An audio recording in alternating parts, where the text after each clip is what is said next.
오늘 하나님께서 주신 말씀 봅시다. 하나님께서 주신 말씀은 마태복음 3장 1절에서 12절까지 말씀입니다.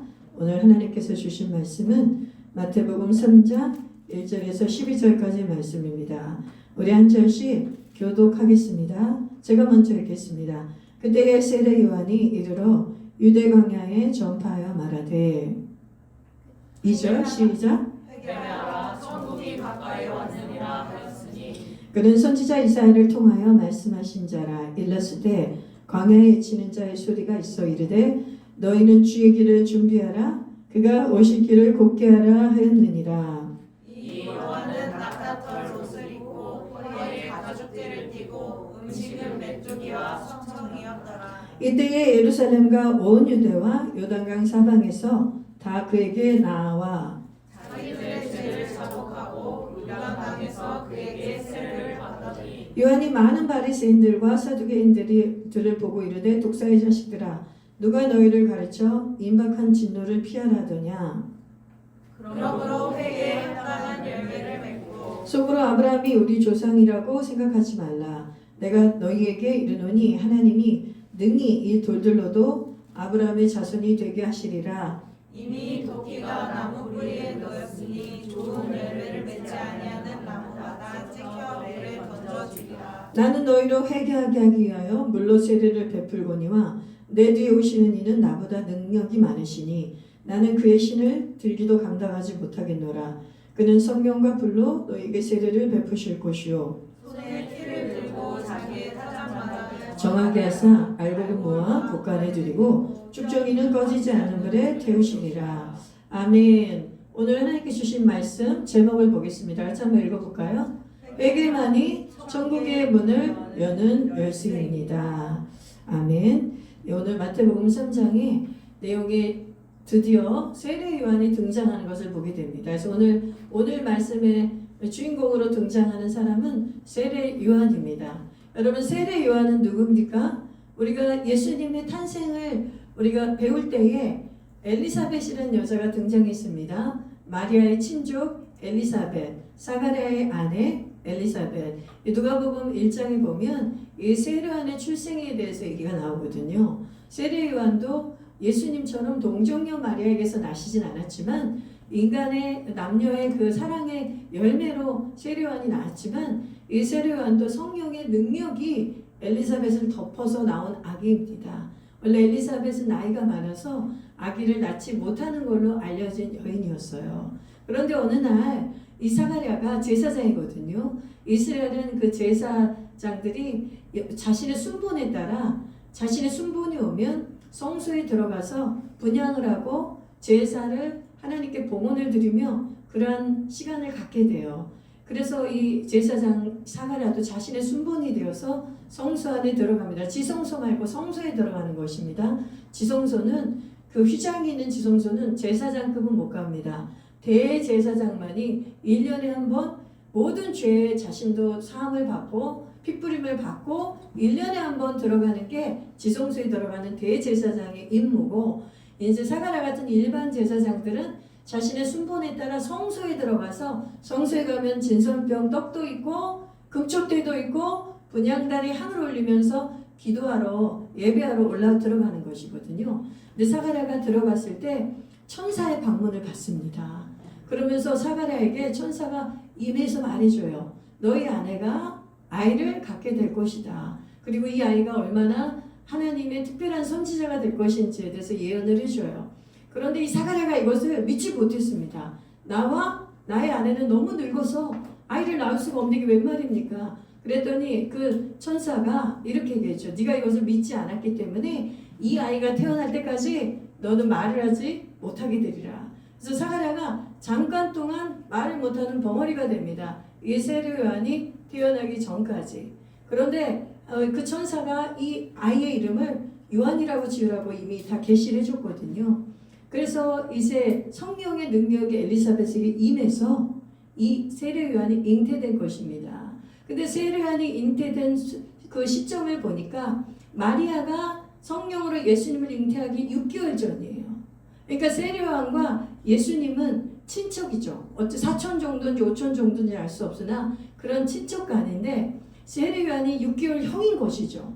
근데 세례요한도 어떻게 성령의 능력이 덮으셔서 아이를 낳지 못하는 여자로 된 거 보니까 이 여자가 이미 생리도 끊어졌을 확률이 커요. 사라처럼 엘리사벳이 생리가 끊어졌을 확률도 큽니다.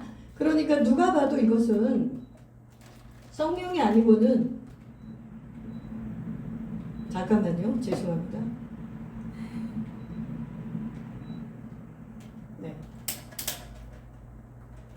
제가 열이 갑자기 너무 올라오면 오히려 설교를 하는데 되게 방해가 되기 때문에 방해가 된 줄 알면서도 선풍기 켰습니다. 여러분도 혹시 더우시면 에어컨을 잠깐 켜시기 바래요. 잠깐 더우시면 여기 더워하시는 분이 있는데 켜셔도 됩니다.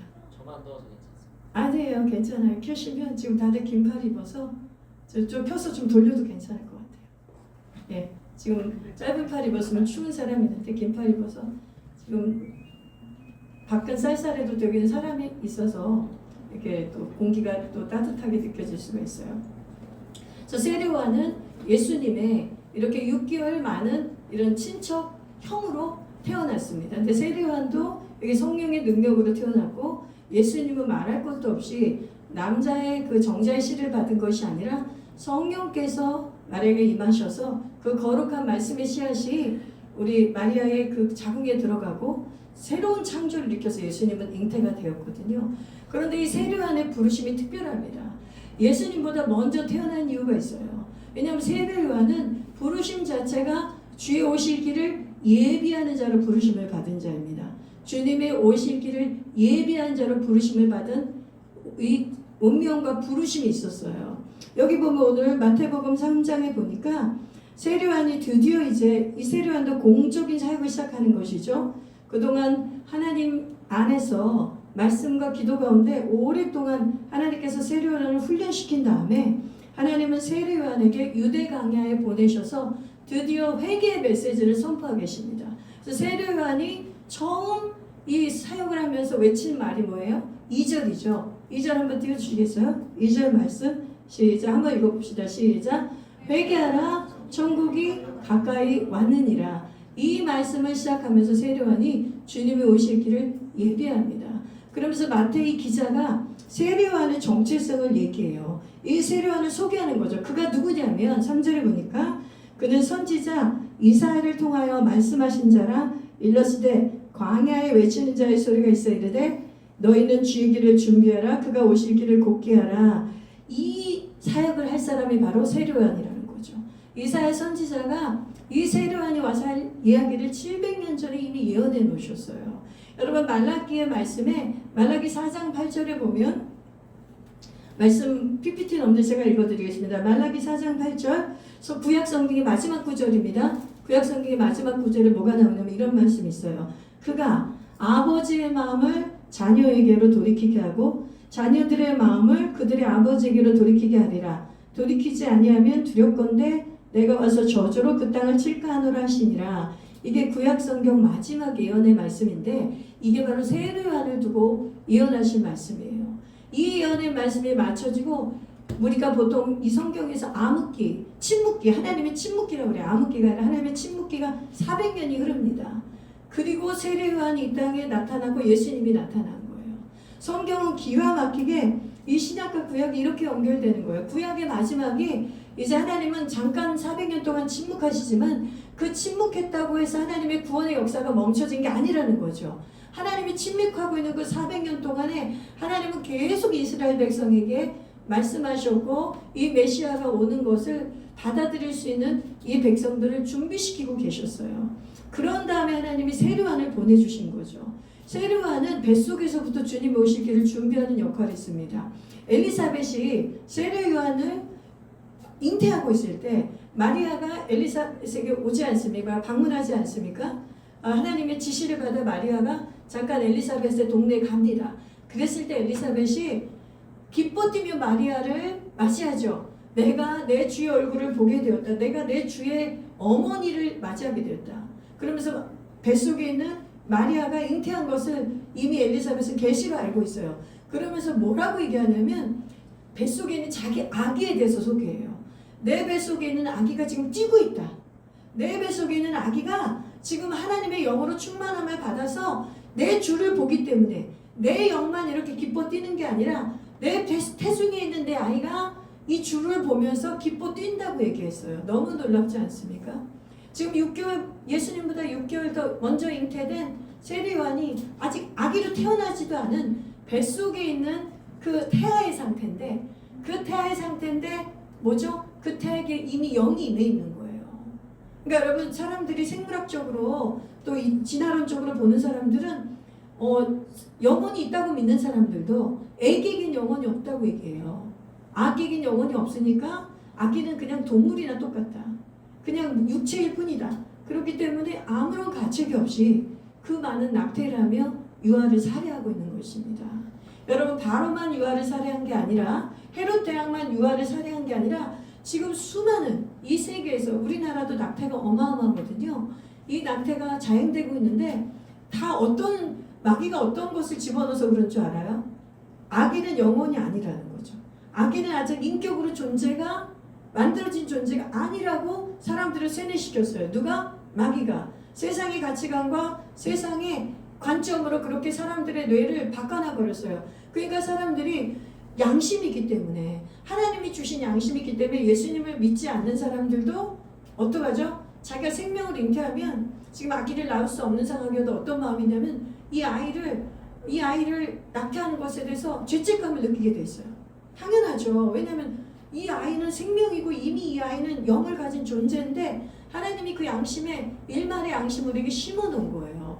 그런데 지금 우리 인간은 얼마나 우리가 죄인이면, 우리가 얼마나 죄악으로 우리의 생각과 우리 지정의가 장악당했으면 그런 양심이 작동이 되지 않는 거죠. 여러분이 누군가가 성경에서 누가 태아가 영이 있다고 말하냐? 태아가 어떻게 영적인 존재냐? 태아가 영혼이 있냐? 이렇게 반문하시면 반드시 누가복음 1장에 엘리사벳이 한 고백을 얘기해 주십시오. 엘리사벳이 마리아의 뱃속에 있는 주님을 보고 엘리사벳 뱃속에 있던 세례요한이 기뻐 튀었어요. 그러니까 다시 말하면 뭐냐면 세례요한은 태중에서부터 주의 오실 길을 준비하는 역할을 한 거예요.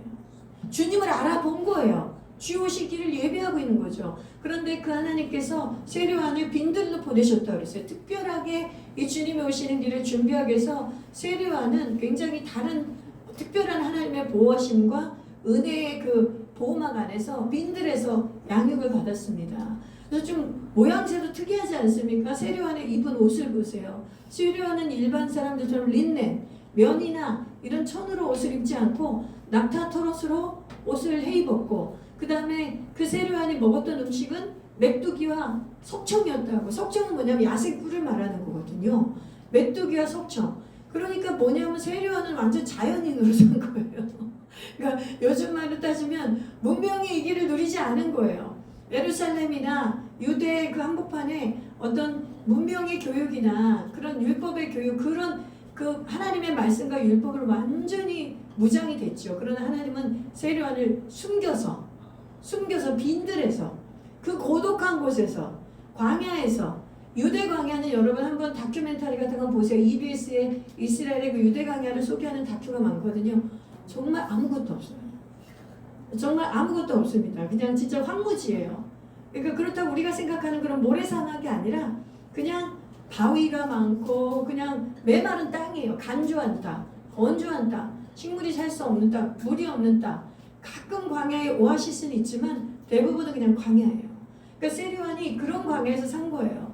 그러면서 그곳에서 먹을 수 있는 것은, 잡을 수 있는 것은 메뚜기나, 그리고 가끔 발견되는 그런 석청이기 때문에 그렇게 철저하게 절제와 그런 어떤 하나님과 홀로 독대하면서 그런 이 부르심을 이루기 위해서 어떻게 보면 굉장히 고독하게, 그러나 그 고독한 자리에 하나님과 홀로 독대하고 있었기 때문에 하늘문이 열려서 하나님께로부터 오는 그 계시를 받으면서 세례요한은 준비가 됐겠죠. 그러면서 세례요한이 오늘 하시는 말씀이 천국이 가까웠다고 외치기 시작하는 거예요. 여러분, 세례요한이 주님이 오실 길을 준비하는 세례요한의 첫 마디를 주목하셔야 돼요. 여러분, 모든 사람이 처음 어떤 중요한 사역을 할 때, 론칭을 할 때, 사업을 론칭하거나 사람들이 중요한 어떤 스타트를 할 때 뭘 얘기하겠습니까? 가장 핵심되는 얘기를 하겠죠. 기업이면 자기네가 가야 될 가장 핵심적인 가치를 선포하겠죠. 가장 핵심적인 제품을 내놓겠죠. 그렇겠죠. 교수가 첫 강의를 할 때 올 한 학기에 가르쳐야 될 가장 핵심적인 것을 개론적으로 얘기하겠죠. 그래서 처음에 오프닝에 그 사람이 뭘 말하는지가 이 사람의 앞으로 해야 될 그 방향과 그 방향성이 결정이 되고 내용이 주제가 결정이 되는 거예요. 근데 오늘 세례요한은 뭘 얘기했다고요? 한번 우리 따라해 봅시다. 회개하라. 회개하라. 다시 회개하라. 회개하라. 회개하라. 천국이 가까이 왔느니라. 이렇게 말씀하십니다.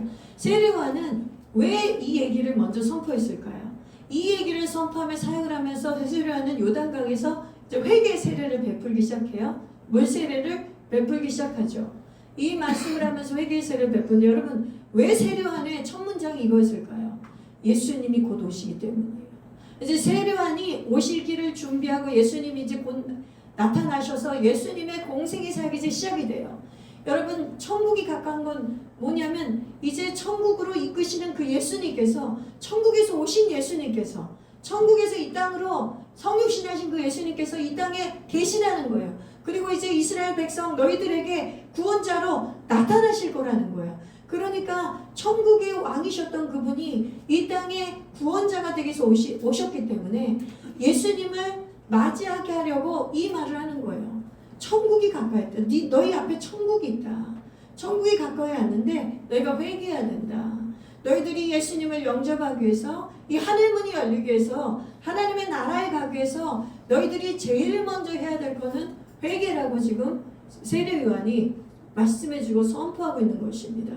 여러분 우리도 마찬가지입니다. 하나님께서 우리를 교회로 부르시고 우리를 하나님은 하나님께로 부르실 때에 하나님이 제일 먼저 얘기하시는 게 뭐냐면 오늘 세례요한이 외치는 이 말씀이십니다. 회개하라 천국이 가까이 왔다. 여러분 근데 이 동일한 말씀을 누가 또 하셨냐면 예수님도 하셨어요. 예수님도 말씀은 없습니다. 제가 PPT는 없는데 마태복음 4장 17절에 보면 이제 드디어 예수님도 공생의 사역을 시작하거든요. 예수님이 이제 우리가 다음 주에 배울 텐데 세례요한에게 와서 회개 세례를 받아요. 그분은 회개 세례를 받을 필요가 없어요. 죄가 없는 분이니까. 그런데도 불구하고 이 모든 인류의 죄를 짊어지고 죄덩어리가 돼서 십자가에서 제물로 죽어야 될 부르심이기 때문에 예수님이 우리 모든 죄인의 대표가 돼서 세례요한 앞에서 회개 세례를 받습니다. 그리고 나서 예수님이 성령의 세례가 임하고 40일 동안 마귀에게 이끌려서 광야에 가서 시험을 받은 다음에 예수님도 세례요한처럼 사역을 시작해요. 근데 예수님이 사역을 시작한 첫 마디가 세례요한하고 똑같아요. 뭐죠? 회개하라 천국이 가까이 왔느니라. 예수님은 그 말을 하시는 게 너무나 당연하죠. 자신이 천국 자체세요. 자신이 오면 천국이 임한 거예요. 천국의 왕이 오셨어요. 그러면 왕이 온 거예요. 천국의 왕이 이 땅에 오셨는데 사람들이 지금 어둠 가운데 있기 때문에 이 빛의 나라에서 오신 생명의 빛을 못 알아볼 뿐이에요. 그런데 하나님은 외치세요. 외치시는 분이세요. 광야에서 외치는 자의 소리가 세례요한이죠. 세례요한만 외친 게 아니라 누가 외치냐면 예수님도 똑같이 외치셨어요.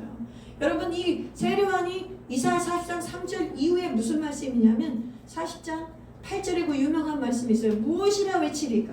6절부터 나와요. 이제 선지자가 하나님과 화답하며 얘기하는 거예요. 그럼 무엇이라 외치리까? 그랬더니 뭐라고 외치라고 말씀하셨냐면 모든 인생은 풀이요. 모든 인생은 꽃이다. 여호와의 기운이 거기서 불어버리면 그 풀과 꽃들은 시들어버리게 될 것이다. 네. 그러나 여호와의 말씀은 영영이 서리라. 이걸 외치라는 네. 거예요. 이걸 외치는 거예요. 그래서 세례요한이 외치는 자로 와서 이 voice of God, 하나님의 소리가 되는 거예요. 사람들이 듣든지 안 듣든지 외치는 거예요. 외치는 자의 소리가 사명이기 때문에. 그래서 너희들은 지금 영광을 누리는 것 같지만 너희가 살고 있는 인생은 너무나 짧고 너무나 풀이며 꽃과 같다. 여러분 우리가 한철 풀을 보고 꽃을 볼 때 얼마나 싱그럽고 아름답고 예쁩니까? 그렇지만 정말 거짓말처럼 2달도 못 가지 않습니까? 2달이 뭐예요? 봄꽃은 1달, 벚꽃은 2주도 못 갑니다. 2주 3주면 그 화려하고 영광스러웠던 눈부시는 그 벚꽃도 다 하염없이 떨어지고 말아버려요. 우리 인생이 그렇다는 거예요. 그래서 너희들이 꿈꿔야 될 것은 이 땅에서 풀과 같이 꽃같이 시들어버릴 이 땅의 일생에 너희가 몰입하면 안 된다는 거예요. 이 인생길에서 너희는 천국을 들어가는 문을 향해야 된다는 거예요. 그래서 천국이 가까웠다고 외치는 자의 소리, 세례요한이 외치는 거예요. 예수님이 외치는 거예요.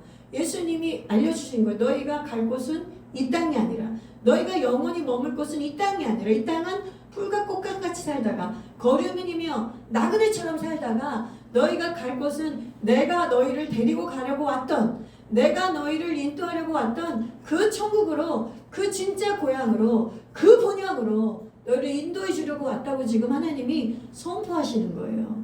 왕국에 대한 선포예요. 왕의 나라가 임했다는 거죠. 킹덤.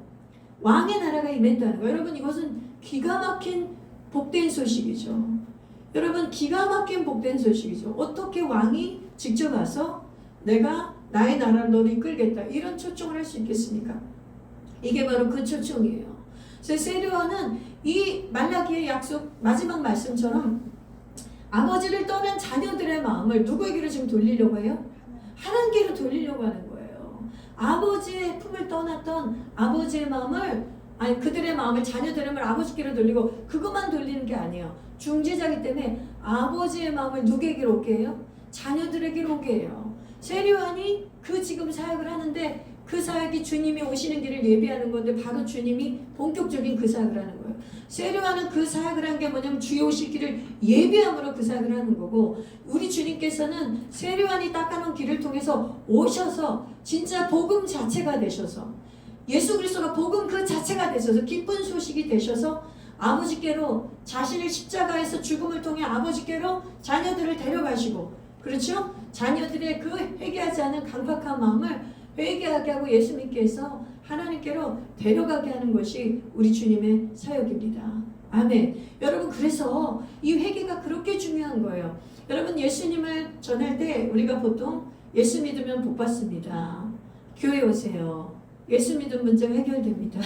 교회 오세요. 예수 믿으면 삶이 달라집니다. 다 맞는 말입니다. 다 맞는 말이에요. 그러면 어떻게, 예수님을 어떻게 믿어야 되나요? 이렇게 묻을 거 아닙니까? 일단 우리가 처음부터 회개하시오, 이게 아니라 예수님을 믿으면 어떤 결과가 오는지 얘기해 주는 게 맞습니다.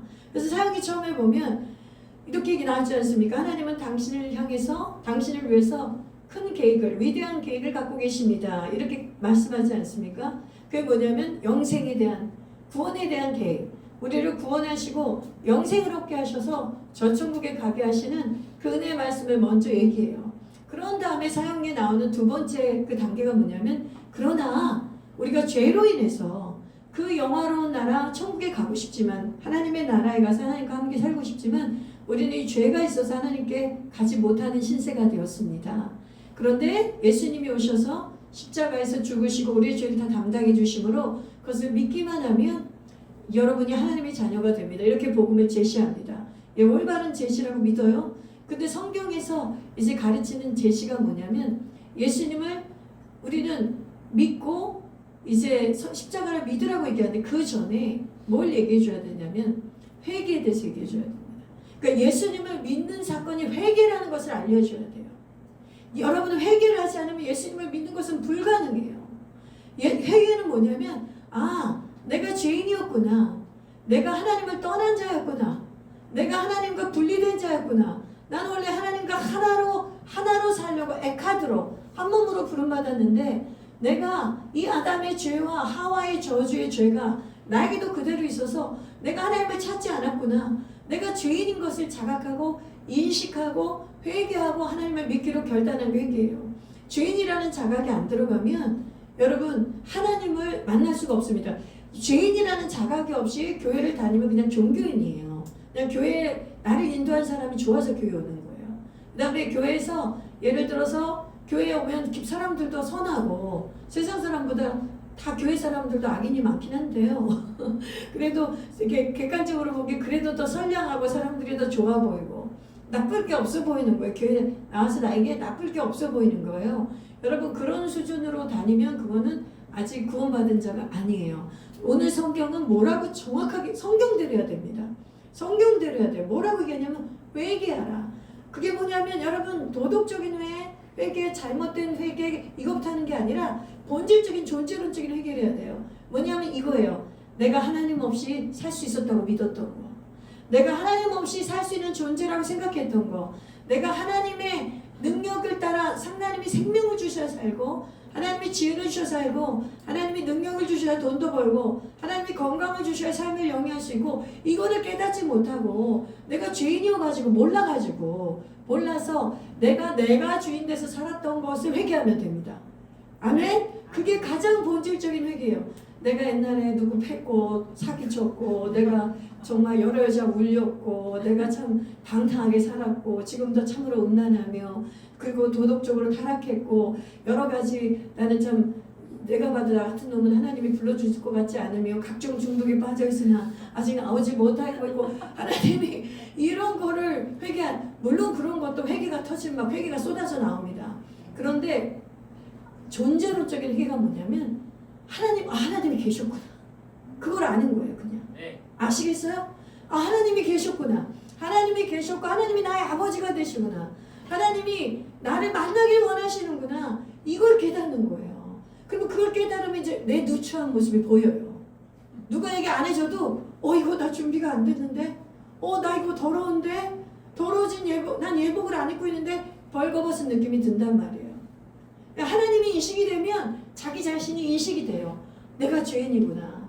그래서 아무리 교리적으로 네가 죄인이야, 하나님의 영광이 이르지 못해, 이렇게 100번을 귀에다 대고 귀가 뻘겋도록 귀때기를 땡기면서 얘기를 해준다고 그게 박히는 게 아니라, 물론 누군가는 그 말씀을 해줘야죠. 그런데 성령이 임하시고 자기가 하나님을 알고자 하는 갈급함을 갖고, 하나님이 계시다면 하나님 저에게 제가 주님을 알고 싶습니다, 하나님을 깨닫고 싶습니다, 신앙생활을 온전히 하고 싶습니다, 이런 갈급함이 있는 자에게는 설교를 듣고 듣다 보면 어느 날 꽝하고 와요. 꽝하고 옵니다. 오셨습니까?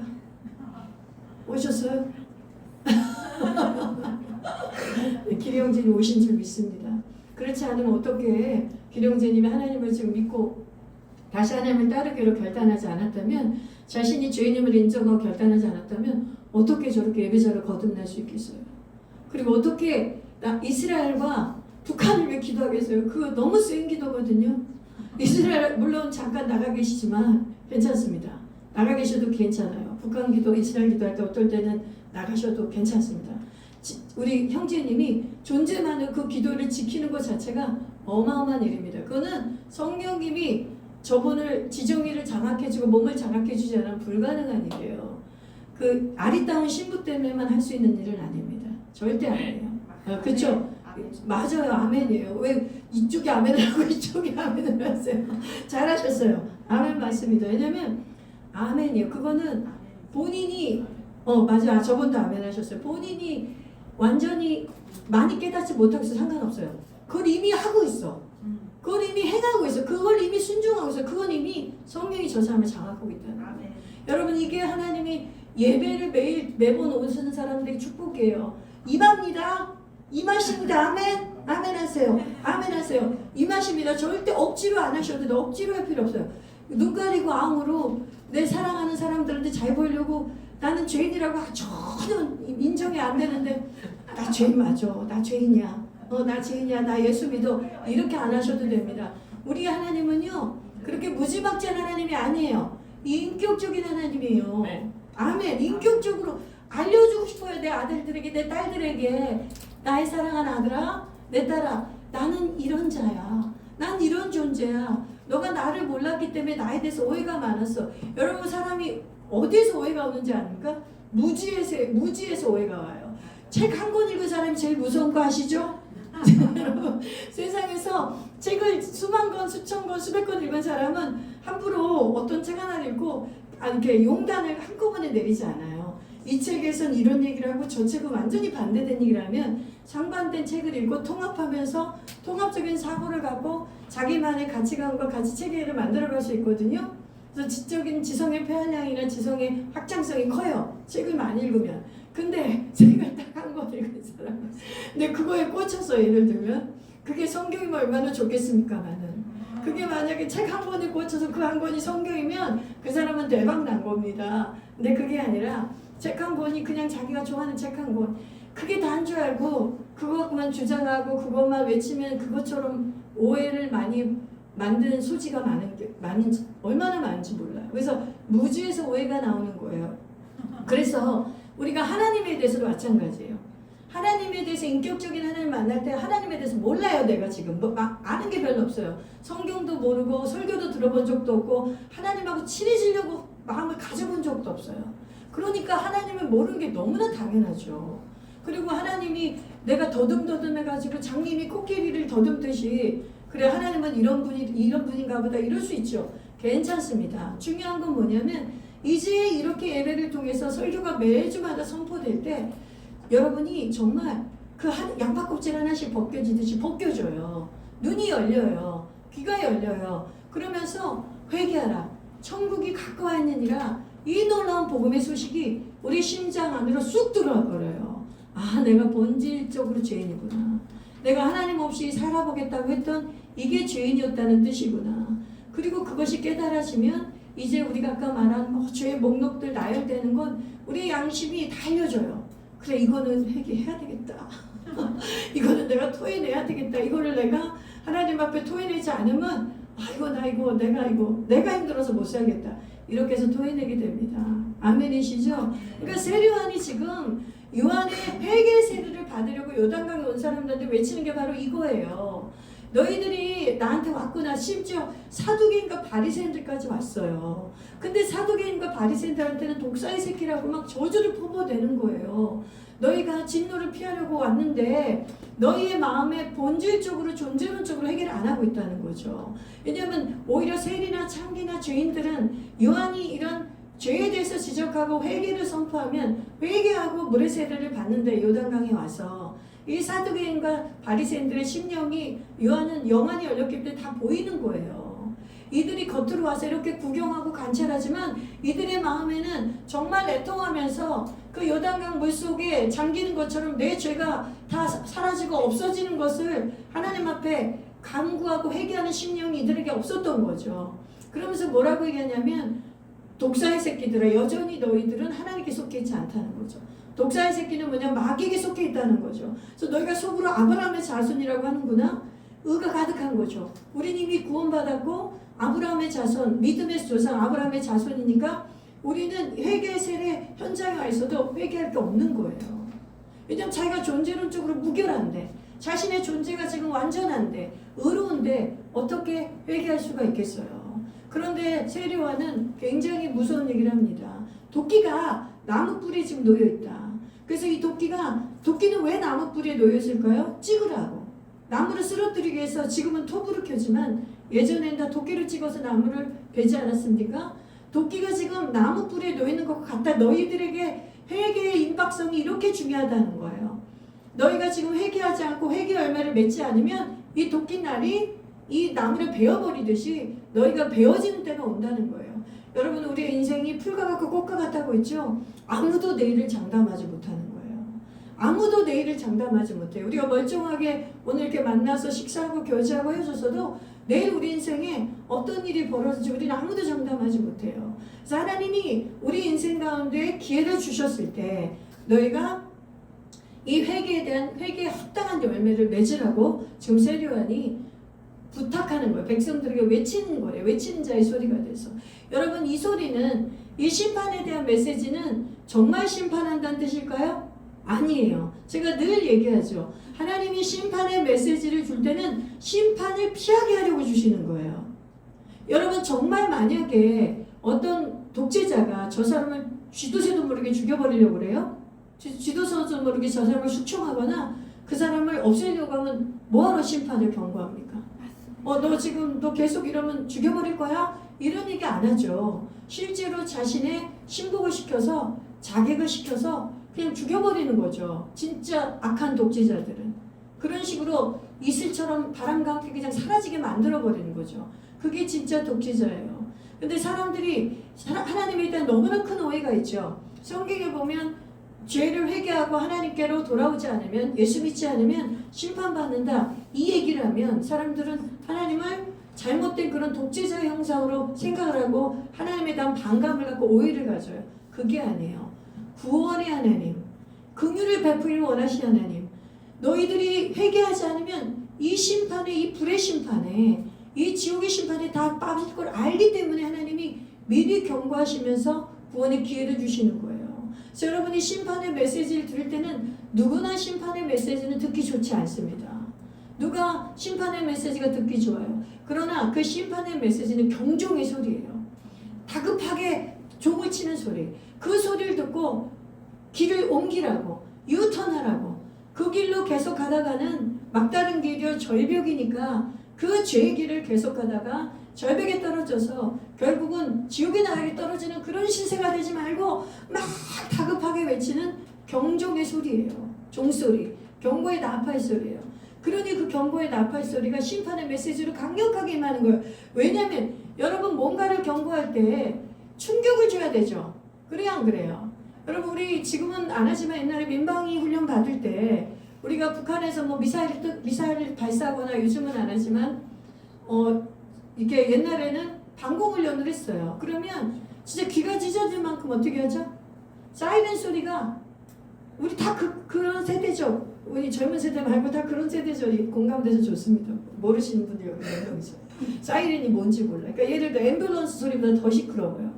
우리 앰뷸런스 소리 삐요삐요 하고 지나가면 막 귀가 찢어지고 막 신경이 날카로워지지 않습니까? 그리고 마음에 막 나도 모르게 심장이 나도 막 박동이 뛰면서 이렇게 사람이 경각심이 일어나잖아요. 앰뷸런스 소리가. 사이렌은 그보다 더해요. 에잉 이러면서 이 소리가 비슷한지 모르겠네. 에잉 그러면서 그냥 정말 귀가 따갑도록 한참 울려요. 왜냐하면 그 경고의 소리를 듣고 빨리 방공으로 가든지 선생님이 지시하는 의자 밑으로 가든지 뭔가 조치를 취하기에 함이에요.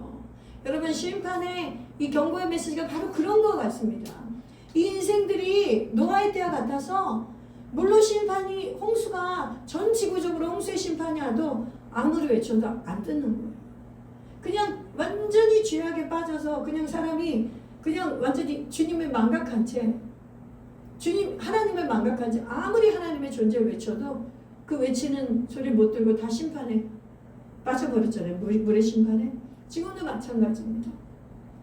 이제도 지금도 이 인생들은 자신의 인생이 어떻게 될지 모르고 불나방처럼 그냥 미친 듯이 돌진하는 거예요. 브레이크가 진짜 파열된 차처럼.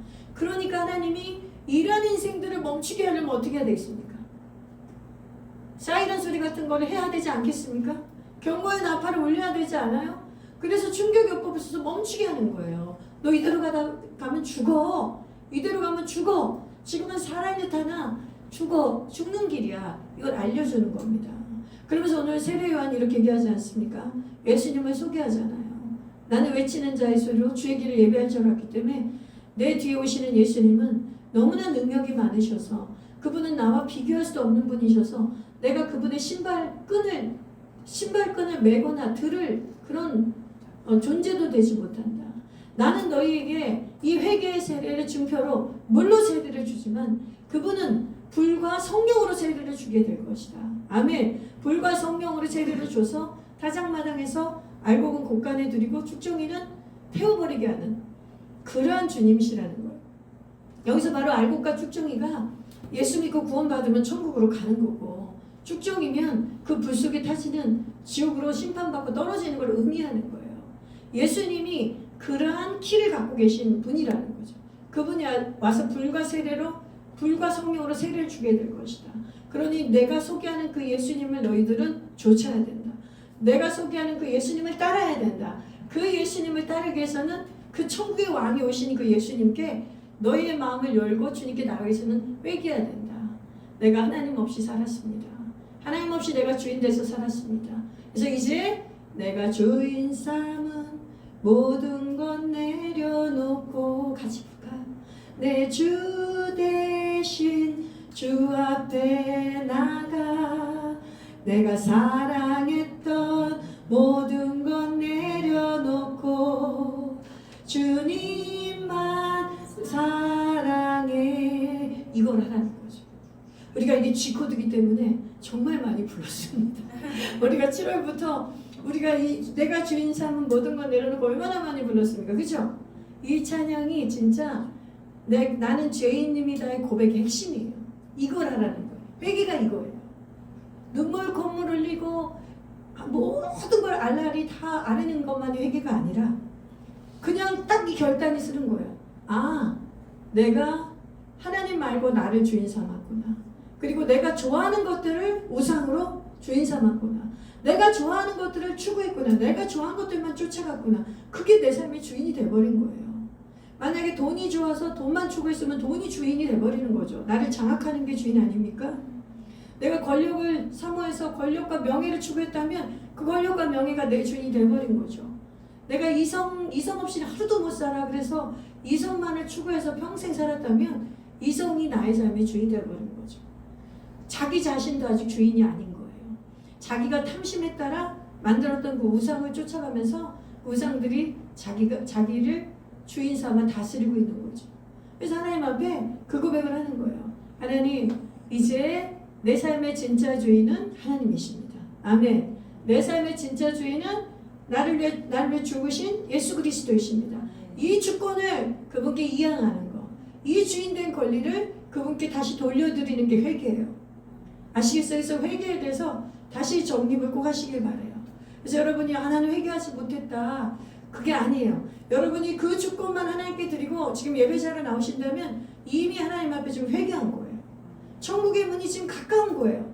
천국의 문을 여는 마스터키, 천국의 문을 여는 열쇠가 회개이기 때문에 여러분은 이미 그 열쇠로 천국의 문을 여는 회개 열쇠를 가지고 천국의 문을 연 자들입니다. 믿으시기 바랍니다. 그래서 오늘 주신 이 귀한 말씀 다시 우리가 마음에 새기면서 내가 지금 이 회개 열매 삶 속에서 합당하게 맺어야 되겠다. 그리고 내가 다시 위치 정리해야 되겠다. 내 존재의 위치를 정리해야 되겠다. 나는 그분 앞에서 철저히 예수님만이 하나님만이 주인 되는 그 회개의 열매, 삶 속에서 회개의 그 모습에 대한 그 태도가 있어야 되겠다. 이렇게 결단하는 저 여러분 되시기를 주님의 이름으로 축원합니다.